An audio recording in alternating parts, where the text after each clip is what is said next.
Hello,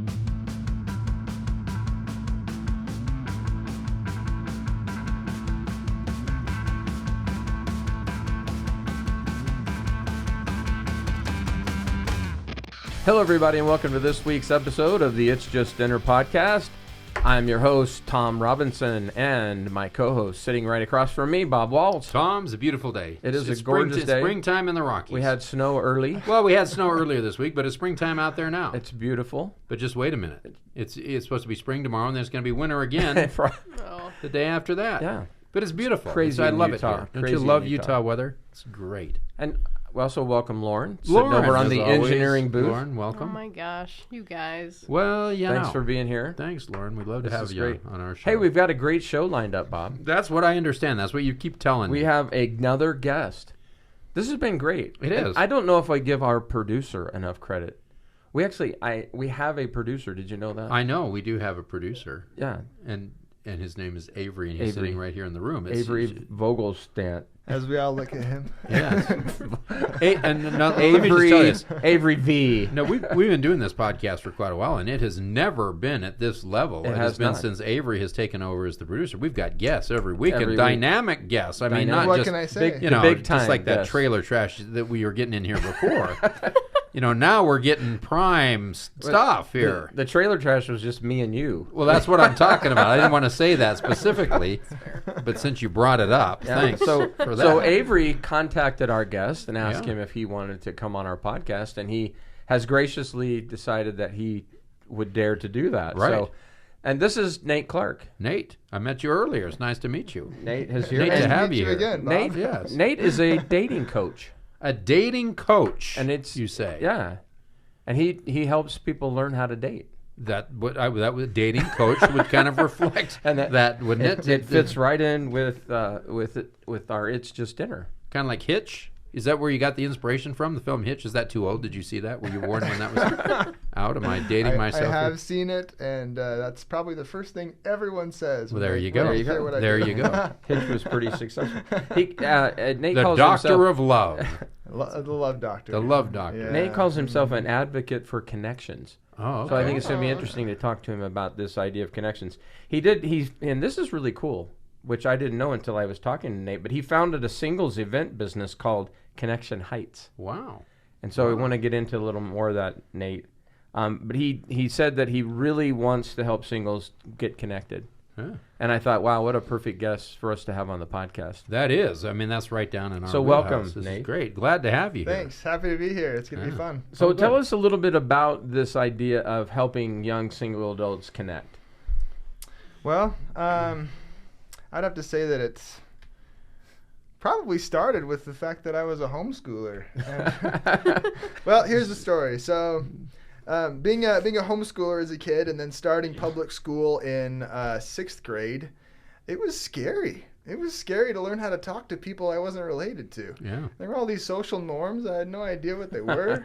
Right. And so that was kind of the beginning of like having a longing for connection, feeling a little bit, socially awkward, wondering what the rules are. Mm-hmm. And it was interesting that all the times I moved after that, because the first year I went to public school was in 1 grade, and then we moved, and I went to another year in public school, and then we moved again, and so it was like 3 years in a row, only 1 year at each school. Kind of broke me into not only public school, but a lot of the social norms, and I learned to be outgoing pretty quickly, which helped a lot when it came to 16 plus years of going on lots of group dates in high school. The dreaded group date. The dreaded group date is, Tom. Yeah, no single dates, no one-on-one dates for me. That was against the rules. So that was forbidden on the farm. Yeah.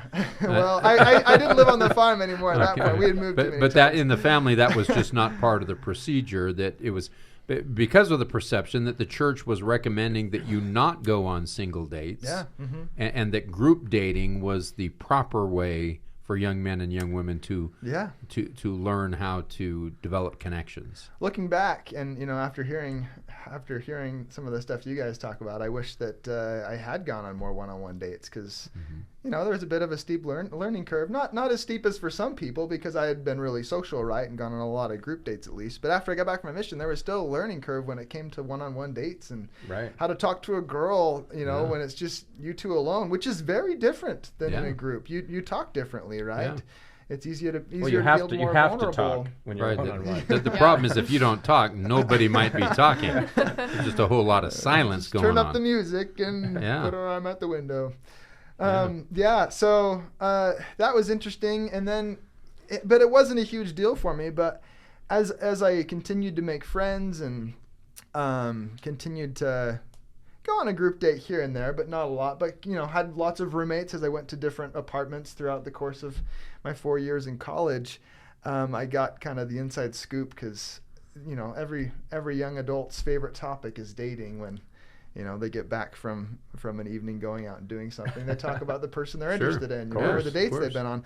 So getting that inside scoop, I started to realize that, there really were a lot of people struggling. A lot of times my own roommates that were struggling, or they were nervous. Now, was your perception that it was the similar thing that you had experienced, that in the teenage years they had not developed the skills to do this? Some of them, yes, and I could relate. That was the thing. There was empathy there, because I was like, "Ooh, I know how that is." Right. At least on a 6th, 7th, 8th grade level, as I was adjusting, and so there was an ability to relate there. And I remember starting my junior year of college.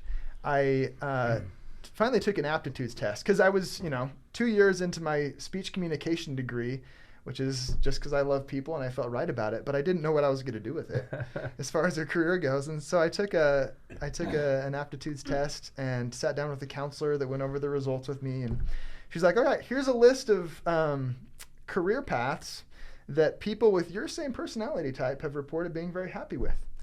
And there was seminary teacher, and there was lots of healthcare professions, just because I love people and connecting and being with them in person. And then she said, fashion consultant. And I chuckled a little bit, and I was like, haha, yeah, right. And then I was like, I've done that. Whoa. It was only like a month ago that a friend that I work with, who had just gotten home from his mission, told me, he was like, Nate, I don't know what to do. My mom keeps hounding me about buying new clothes and updating my wardrobe. And she keeps telling me these are the same clothes I wore in high school. And I'm like, Mom, these clothes are fine. They don't have holes in them.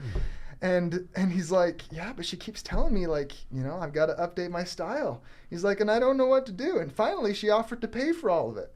And I was like, bro, nice. Let's go shopping for clothes. I'll take you.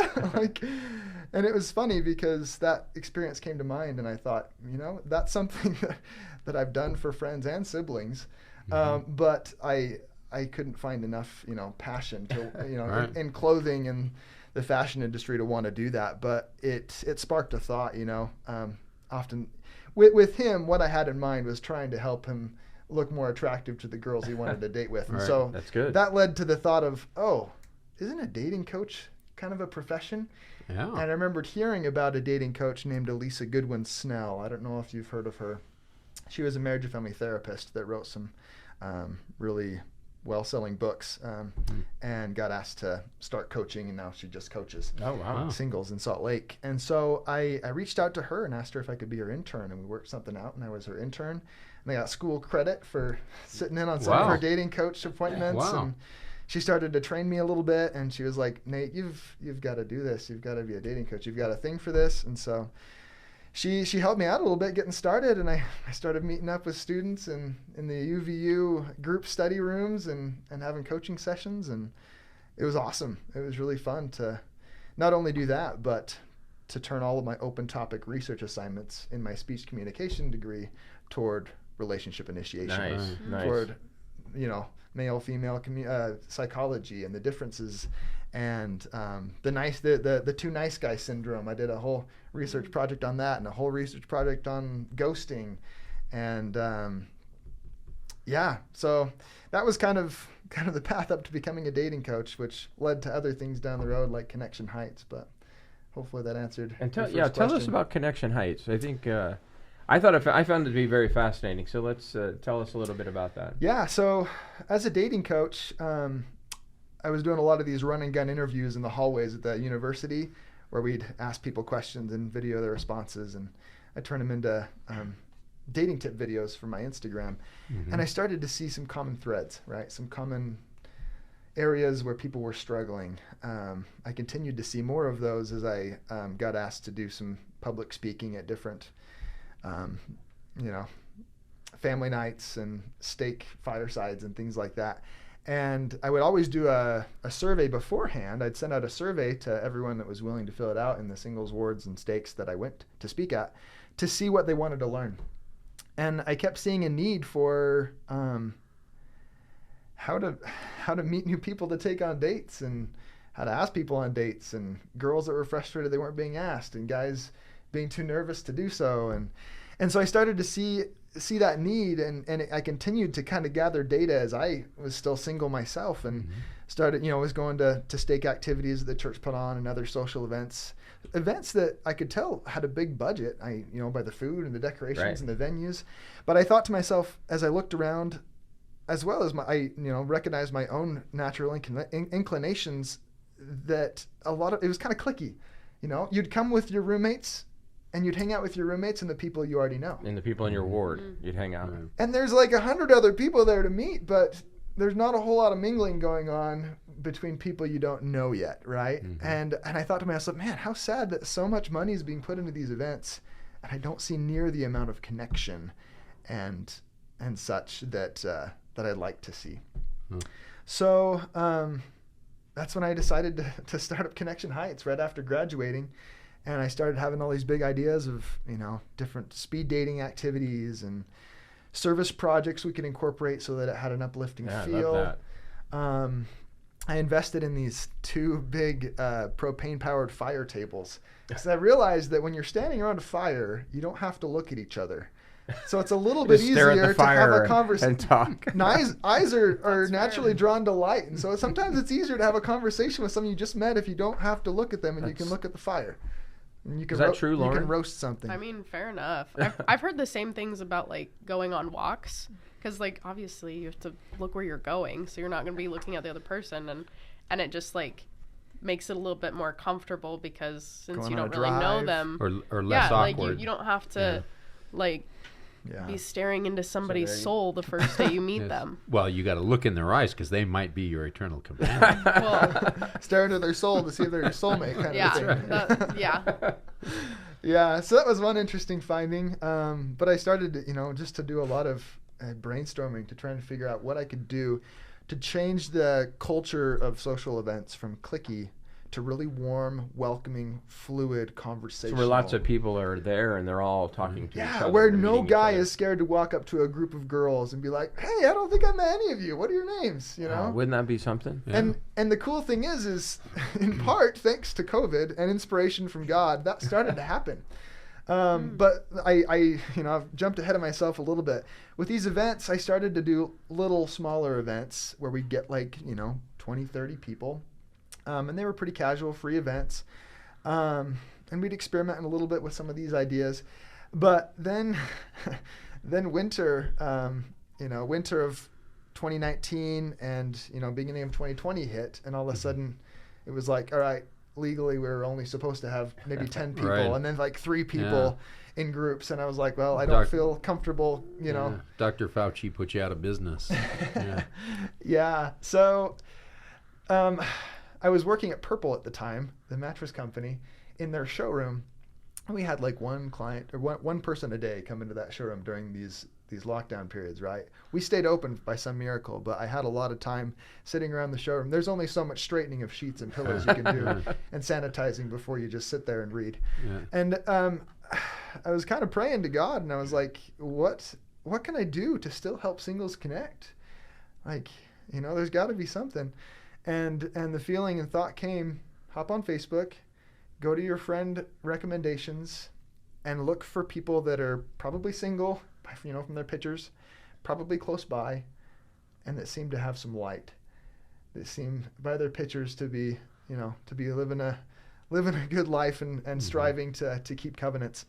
And you can kind of see that in people. And so I started requesting friendship, and as soon as and I would say 8 out of 10 probably accepted, which I was grateful for. And I started inviting them to this Connection Heights Facebook group. And then I did that for months, hundreds and hundreds of people here in the area. Wow. And then springtime came, and the restrictions on group size started to kind of lighten up. And as soon as it hit 50, I was like, okay, we're going to do an event. It's like, we're going to do night games up the canyon, where I'm going to bring the fire tables. And the cool thing about Facebook is that if if the amount of people you have in your Facebook group is less than like 5,000, you can send out personal invitations to an event to all of them. Oh. And so I did that to like 1,200 people, many of which I didn't know. And we had I think we had 50 at that first event come. Maybe it was 80. We had 80 soon thereafter, and people would arrive, and I'd say, "Hey, welcome. How's it going?" And they're like, "Do I know you?" Because I sent them a Facebook request, and I was like, we're Facebook friends. I was like, "I probably not. Here's what happened. You seemed like a good person, and so I felt like I should invite you." And it was it's crazy to this day how many solid, uplifting friendships came from that. Not only for me, but for my roommates, and other close friends. And so that's when things kind of started to take off a little bit. And I was still kind of experimenting with these ideas, right, of how to change the atmosphere. And as I was setting up for these events, I started to go around to local date locations, businesses, where it would be easy to take a date, to ask for discounted coupons. And I started racking up all these coupons. So like dinner coupons to go out to dinner. Yeah, I think a couple of them were food places. Mm-hmm. And it was fun to put all those together and to turn it into a game. And I called this game Brownie Points after a while, where we had some snacks there, but we had a pan of brownies that was off limits unless you earned them. They were gourmet brownies. Oh. And so as you arrived at the event, I would give you 4 coupons, for example, to the same place, right? And I would tell you, hey, we're playing a game called Brownie Points. If you want to play, everyone here's playing. If you want to play, what you do is, as you meet people throughout the night, if you can find something in common with them, then you exchange a coupon. And then you end up with 4 unique coupons to different places, right? And it was crazy. The atmosphere changed on a dime, and people were confident all of a sudden walking up to a group of girls. A guy would walk up to a group of girls. Hey, you guys playing Brownie Points? What do you like to do? Right? And they'd find things in common, and they walked away with great deals.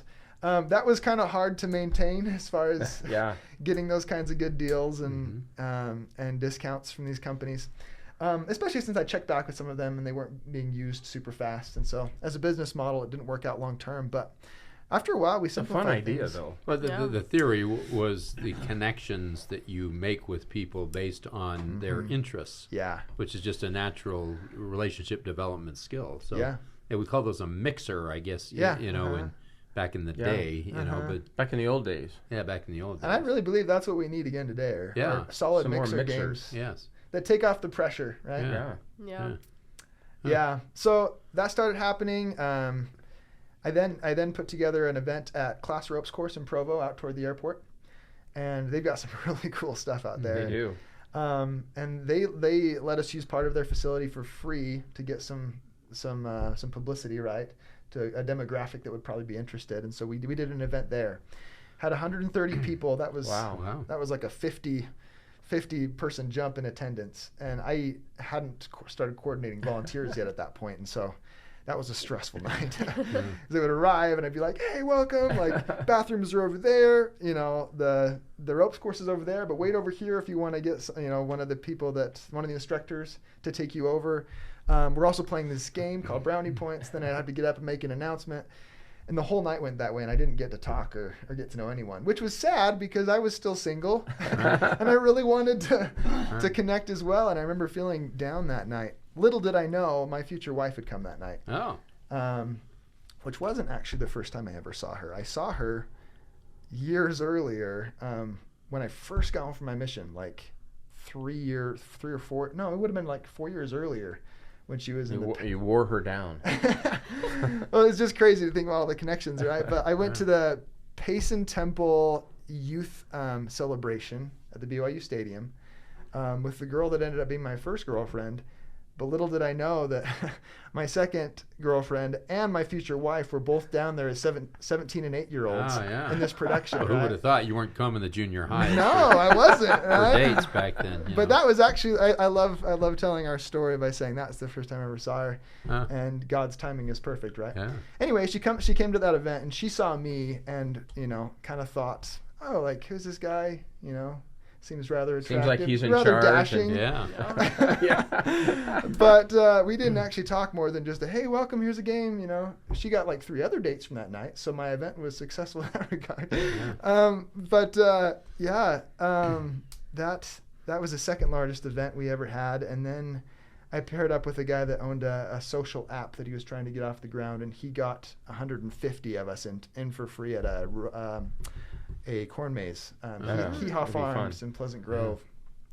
That was really fun too. Brownie points by that time developed to, instead of using those coupons, we would just give people 4 small slips of paper and they would write their first name on each one. And they would exchange those as they found things in common. And they had to bring me 4 different names to get a gourmet brownie. This is good advice. I hope my producer's listening to this. He's taking notes. He's writing it all down on small slips of paper. Yeah, exactly. I love it. Oh, maybe that's his name. He's writing. He's not writing anything. It makes me nervous. He doesn't need to write. He's got a photographic. That's true. He does. Yeah. So anyway, that's cool. And I what I think is really cool about this is it's right along the same lines. Yes, of it is. Of what we do. Well, it's more elaborate. It's more interesting. Well, it's a lot more fun. I think we learned a lot from Nate. I think we have a lot of things we can steal from him. There we go. That's why I'm here. Steal away. Okay. Well, I find that very fascinating, and it's interesting how you all of a sudden you find opportunities for kids to mingle, and guess what? They mingle. Right. And I think a lot of times, like he's right. I mean, you and I know we had stake events, and all the kids from the certain wards would stay together. There was really no mingling between the wards. It was just you were sticking with your group. And we in communications we study the different personality types, and there's some people who are just naturally connectors. You became a natural connector. You found joy in that. That's why you liked being around people and finding connections between people. That's a common thing. There are some people who are not naturally connectors. Yeah, they have other things. Maybe they're mavens, or maybe they're salesmen, and they have other things. Are you quoting The Tipping Point by Malcolm Gladwell? That's I thought so. And so a nice slide in there. That's right. Good. So they bring in different skill sets, and so the difficulty is how do you take someone who's not a natural connector and get them to connect? Because for some people, it's like writing with your left hand. So you can do it, you're just not comfortable to do it. So a lot of people don't. It's more comfortable to just stay with the people you already know than it is to take the risk to go out and try to connect with people you don't. So as a coach, how do you take somebody who's not naturally a connector and teach them or train them to go and connect, to make new relationships and approach people when they're not comfortable doing that? Weekly planning. Weekly planning. It's huge. I did not anticipate you would say that. Yeah, I wasn't expecting weekly planning. Well, planning. I'll tell you why. So many parents of young adults say, dating should be fun. Just go out and have a good time. Go have fun. And these young adults. I've heard Tom say that. I've quoted Tom. These young adults are like, especially the guys, are like, how can I have fun when I'm stressing out? Yeah. What the heck, you know? And so I started to tell singles, no, dating should not be fun. Fun should be about dating. Ooh, I like that. Or in other words, you should make your life fun and invite people along. Oh, wow. That will give you way more for the first time, we're actually getting some good advice here on the Just Dating podcast. We have moved up to another level here. This is actually information you can use now. So if you're driving your car, whatever, stop, get out a pen. And write this stuff down. Yeah. Can you say that one more time for our regular listeners? Yeah. Dating shouldn't be fun. Fun should be about dating. Wow. Or in other words, your life should already be fun. You should be making it fun by planning fun things weekly, and then you invite people to join you along your journey. I like that. Amen. I like that idea. I This do is, too. This is universal. This is a new concept that we have really not explored. And so the idea is that you have to weekly plan a fun activity. Several. You just can't ask some young lady and say, hey, you want to go do something? And then You're in like, the hey, moment... I'm already going to do this fun thing. My Well, life's awesome. You want to come Right, join me? and so you've planned this out ahead of time. Now, Yeah. don't you like this, Yes, Lauren? absolutely. And so you've got some fun thing planned, and now you're just looking for someone to join you. Yeah. And if she doesn't, then somebody else will. this reminds me of the young woman we had that went to the Wilkinson Center and did the Yes. scavenger hunt. Yeah. They already had all this planned out, and they asked a guy to come along with them because it was going to be fun. Right. So But it's but a- I think he's taking it even a step further. She did the same thing every week, which was fine. But you're saying be on the continual looking for something fun for you to do. Yeah. And then find a partner to go with you. And that's really easy during the summer because Yeah, you a lot of fun there's things a lot to of do. free, easy things to plan outside. During the winter, you have to get a little bit more creative maybe, and you start getting on Facebook events and you look Yeah. for local things happening. You look for things that BYU's putting on or that other, the UVU's putting on or wherever. But if you look and you dedicate, some solid time every week to planning, you'll find this starts to feel fun. Right. You'll find that it starts to feel fun to make your life fun, Right. to plan ahead and be proactive in that way because you already know how that's going to improve your invitations to people to join So your you. fun thing doesn't have to cost a lot of money. No. It can be, but fun is something that you can just do spontaneously if you have something planned. I almost never spent money on dates. Like I can count the Okay, amount write of- that down, Tom. I did. I already believe that one. Yeah.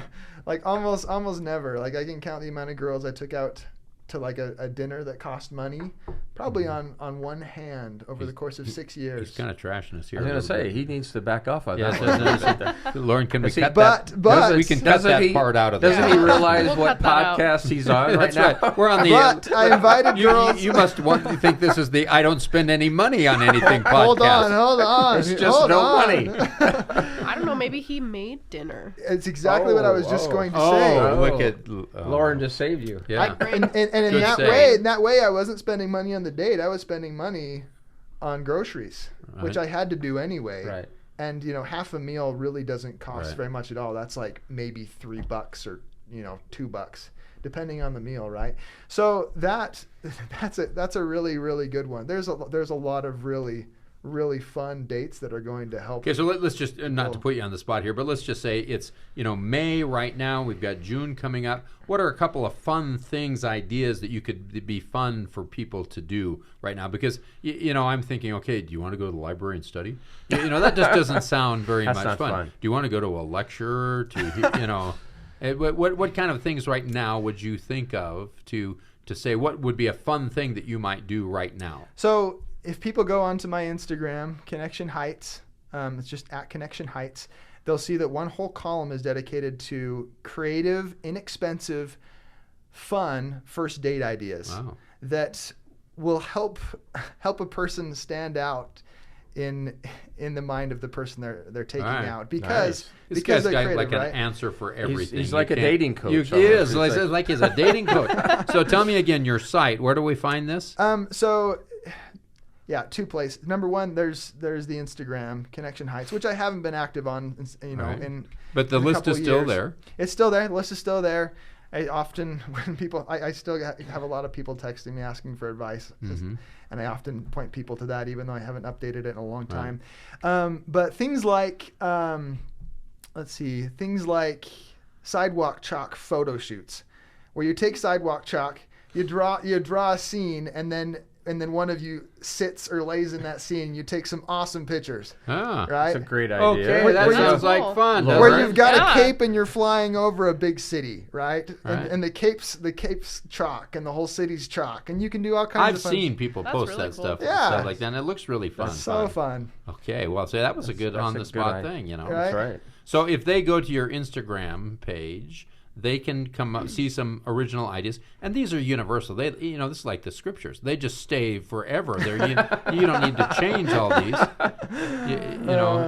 and so. I bet you've never heard your Instagram page described as Well, scripture. these I are like it. these are universal truths. That's the connection. These are universal truths of fun ideas that unless Provo changes a lot, we are underwater or something. But the chalk wouldn't work. Chalk wouldn't work on that kind of a thing. But otherwise, great idea. Yeah. And so, I mean, that's a really fun, inexpensive idea that someone could do. So my favorite was 2 pairs of rollerblades from the thrift store that you Clorox the inside of and you keep in your trunk. That's the easiest, cheapest, funnest date. Just in case you need them. Yeah, and that's something that you can be spontaneous. Right. That's a really you just go to a nice park that's got lots of walkways. If you know how to rollerblade, Yeah. That's a Dr. Wilson here in. Yes, one of our colleagues broke his leg teaching his kids to rollerblade. So, great suggestion. So I think the coaching aspect of this is just attempting to try to get people to get out of themselves and take a risk and try to connect with people in a way that they can develop a relationship. They can have a conversation. They can get to know someone, exchange information, find out if they have things that are in common. Yeah. And if they do, then that's how the relationship moves forward. Yeah. Yeah, totally. And they don't have to be connectors. They don't have to plan big events. All they have to do is find some fun things they want to do that week. I like that idea. And then as they're as they're socializing throughout the week in an institute class or walking between classes and they strike up a conversation with someone that's walking in the same direction, they're like, "Hey, I'm going to do this fun thing, this Friday. You want to come with?"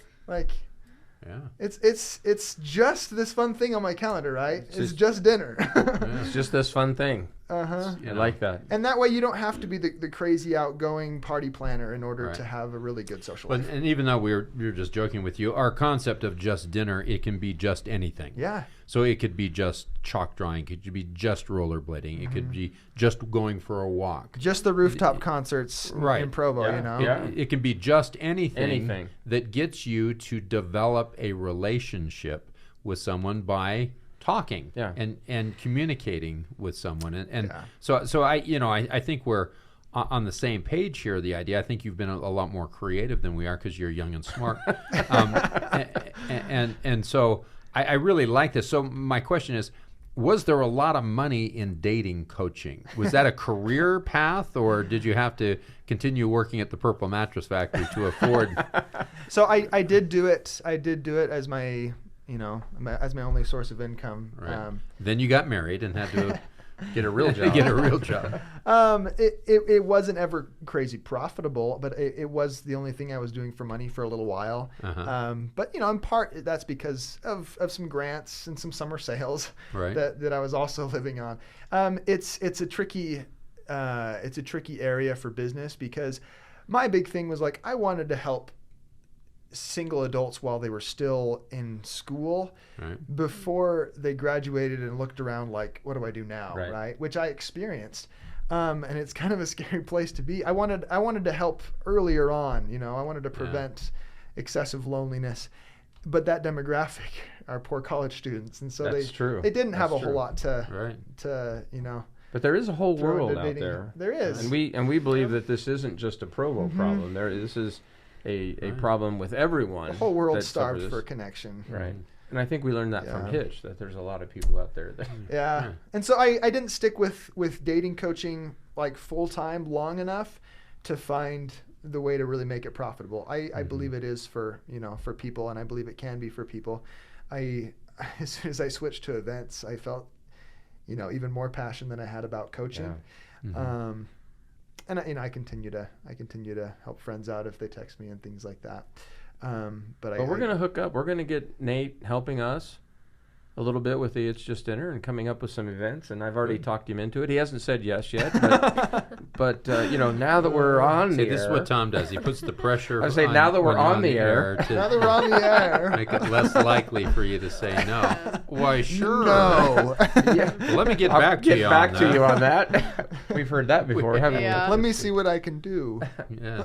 Or not do. Before we run out of time, I was talking to Nate earlier, and he said a couple of things that were really cool. I wanted you to hear what he had to say about this. But a lot of times, and we've heard this before, where we have young women or even young men who are getting asked out by someone and they're really not interested Right. anymore. Lauren, I know you've been in this situation. They're not interested anymore, so this is not a first date? Well, yeah, it's not, or it could be a first date. They're Okay. just not All right. interested. I'm just in- trying to get the scene they're set just here. they're not connecting, and the young Right. woman knows it, but she doesn't Okay. want to hurt the guy's feelings. Right, yes. Right, and so instead of ghosting, Nate had this great idea, and I wrote it down because he called it a compliment sandwich. Okay. A compliment sandwich. So Lauren, maybe you should take some notes here on this Oh, because I thought this was amazing. You want to tell these guys about the compliment sandwich? Yeah, so context is it's this really common problem in dating where a guy's interested, he's proactive, maybe even overeager, and the girl's not at any given point. And The story of every rom-com ever made. and it's a common issue because she'll say things like, "Oh, I'm just so busy." Or, she'll give all these excuses that to her seem perfectly clear. Any of her girlfriends would know that means she's not interested. Right. To the guy, it's not clear at all. No. And the reason is that men are programmed. Most men are programmed to see things as challenges, to face them, Right. to overcome them, to succeed and conquer and be the Right. hero. Right. And so if she hasn't given him a no, it's still a possible yes, right? Right. So you're telling me there's a chance? So all these girls have resorted to ghosting because they don't want to be mean and say, Right. "Hey, I don't like you." They don't, that they would feel so mean, and that's one of a girl's worst fears, is feeling mean. And so inadvertently they do something way more mean.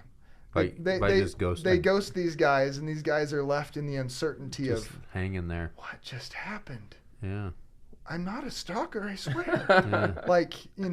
Don't I at least deserve the human dignity of just letting me know, give me Yeah. some closure here? Or is she okay? Yeah. Was she there a abducted by family aliens? emergency? All this uncertainty causes so much stress for these Right. poor guys. And all the girl needs to do is just deliver a simple compliment sandwich where they say this. They say, "Hey, I'm really flattered that you want to get to know me better. Thank you for, for inviting me. When it comes to dating, I'm kind of just not feeling it. But way to be so proactive. I'm really impressed with the good person you are. I hope I see you around." So let me model this. Let me try this. You seem really nice. I would never go out with you, but I'm sure there's a lot of other girls who would. You should go ask one. See, that's not those compliments aren't. That's a little quite harsh. Is that a little too direct? That's not a I compliment. wouldn't want to sandwich. eat that bread. Oh, that's, That sounds like a Hollywood compliment. Well, a little you backhanded Those there. those compliments need to be sincere because it is flattering for people Uh-huh. to want to get to know us, and it is admirable for people to do something brave, Right. especially in the world the way it is today.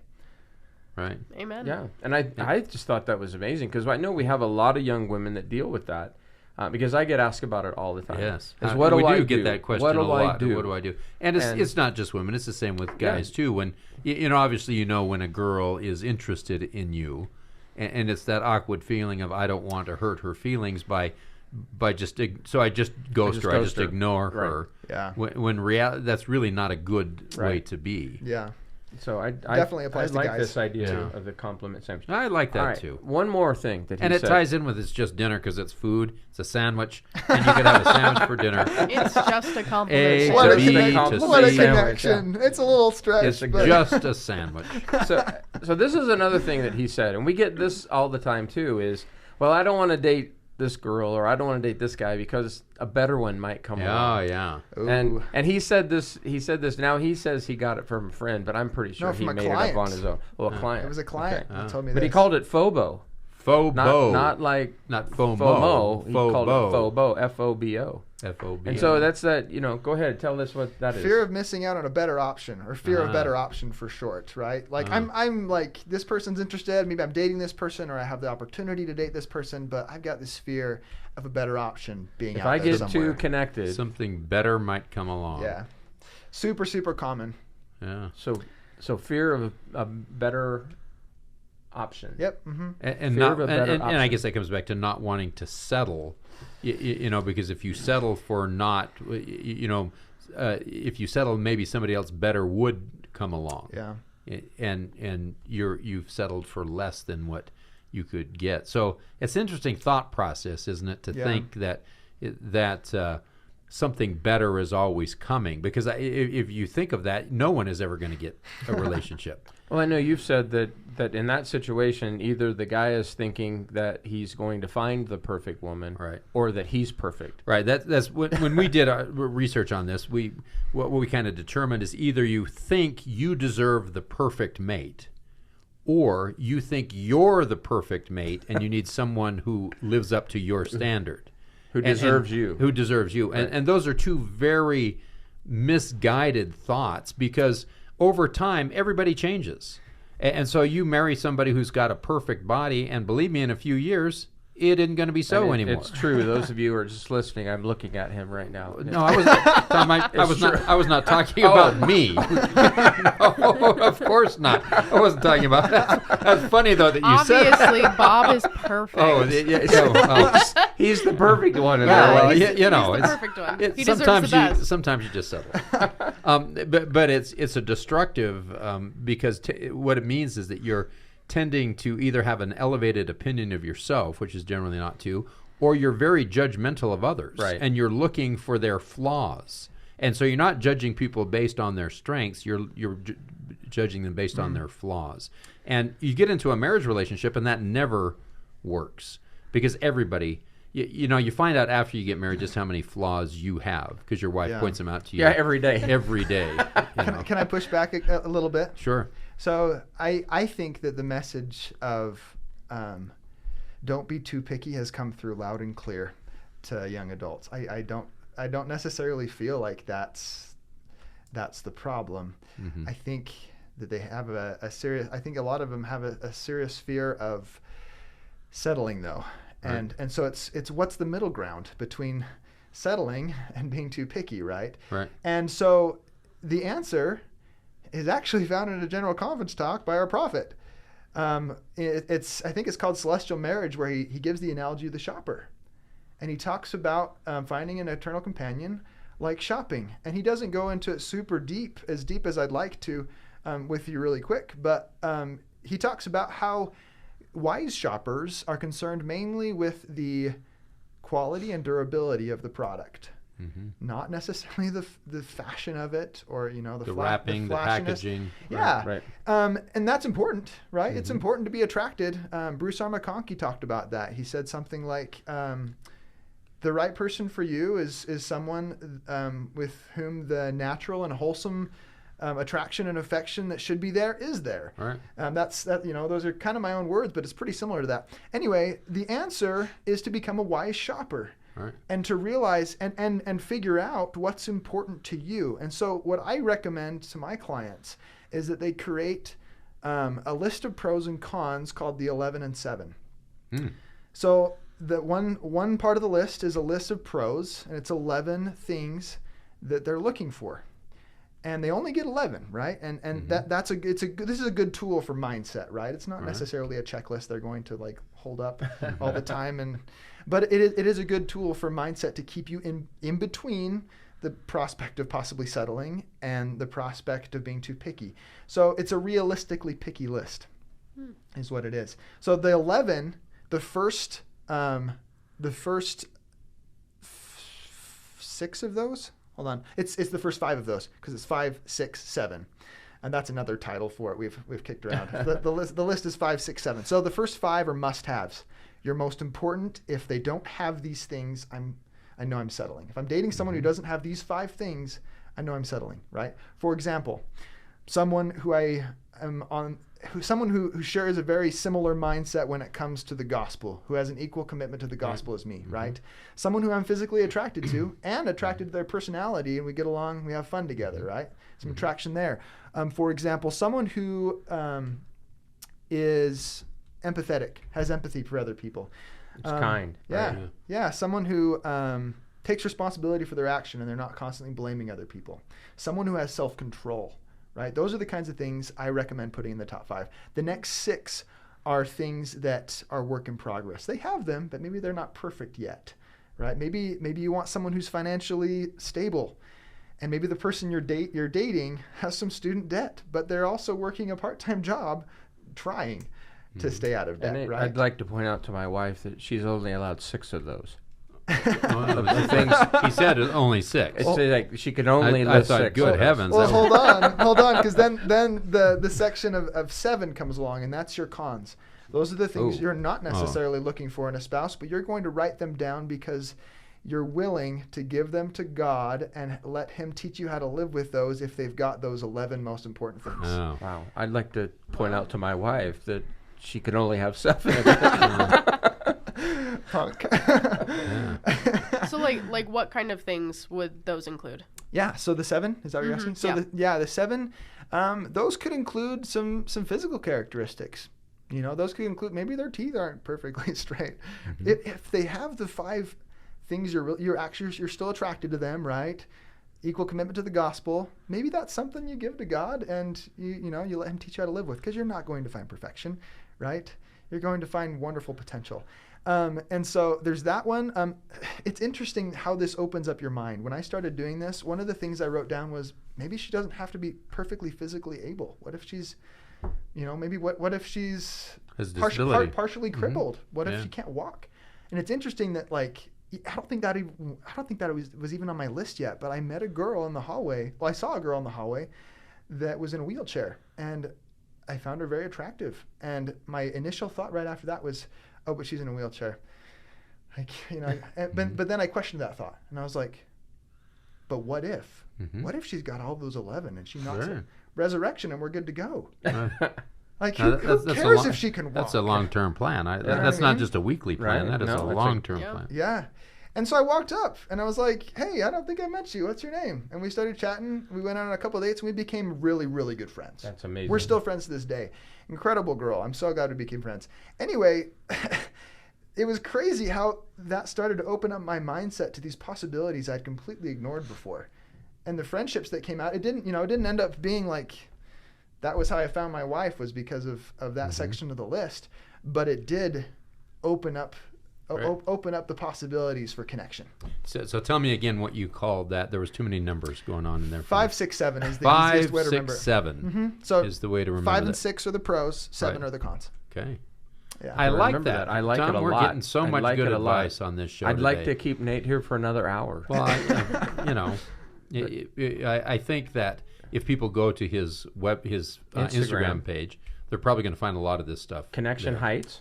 Yeah, they'll find some of it. Good. Yeah, just at Connection Heights. And if you get on Connection Heights Facebook page, the It's Just Dinner are going to do some activities. Wow, with him. you're kidding me. That's like a twofer. He doesn't. Ayo. I'm going to connect. I'm going to make him commit to it right here. Well, right now. if we do that, which is a solid possibility, because I think it would be so much there we go. fun. Did you If hear we that? do that, the Facebook group you'll want to request to join is Connection Heights Events. Connection Heights events on Facebook. Yeah, and we're gonna do some things with him. I'm gonna Great. rope him in because I think it's amazing what he does. Yes, I do too. I think these events and activities are fabulous. Can you tell how smart this guy is? Well, he's a lot smarter than we Wow. are, but let's not play that part up anymore. No, we're all just learning. It's Wow. been delightful It's just to have you really here. This fun. time has gone by so fast. Lauren, did you learn anything? Oh, tons.